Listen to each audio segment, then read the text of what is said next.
What is the worst case of secondhand embarrassment you've ever experienced?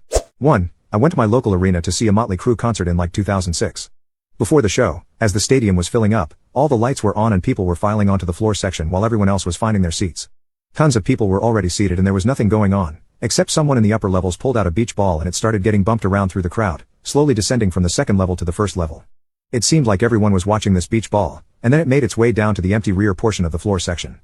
A guy was walking onto the floor carrying 2 full stadium beers in his hands.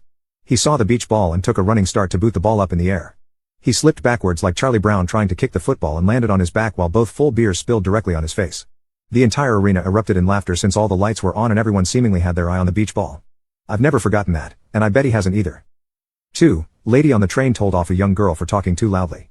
The mom explained that she's mostly deaf and can't hear herself well.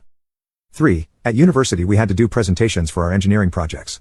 I was okay, nobody was great, but one guy just couldn't get the words out. He was there for 10 minutes, completely failing to speak through his short breathing. We heard about 2 full sentences the entire time. The professor just did nothing, perhaps allowing the guy to continue because not continuing would be a fail. By the end most students were looking down at the floor. It was a very hard watch. I still think about it now and then. 4. My boss sneezed diarrhea at his pants during a meeting. He sneezed and then he got really antsy and scurried out of the meeting with brown stains in the back of his khakis.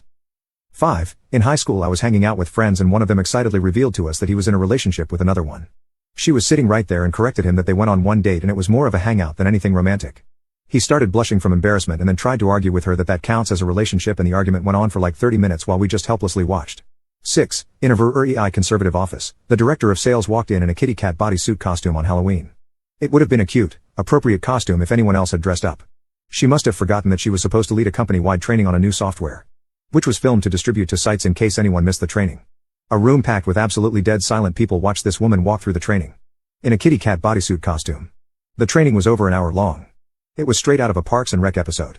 Just excruciating. I had my disagreements with this woman but... Damn. 7. My friend's dad stood up at a school talent show and started doing the Macarena to support his daughter's ballet performance. She was 16. She didn't speak to him for a week. 8. In my high school there was a basketball game between 2 teams which was very hype and more than half the school was present during this game. During the halftime show, one of the players came to the middle of the court and proposed to a girl out loud in the stands that if he made a half-court shot, then she would be his prom date. She accepted it and the whole crowd erupted. Everyone started cheering and even his own teammates were quite shocked by what just happened. We did a countdown from 10 and then he shot. Forget missing the hoop, he overshot it so bad that it hit the referee. His team also lost the game as well. BTW. I don't know what else you could call this if it isn't secondhand embarrassment.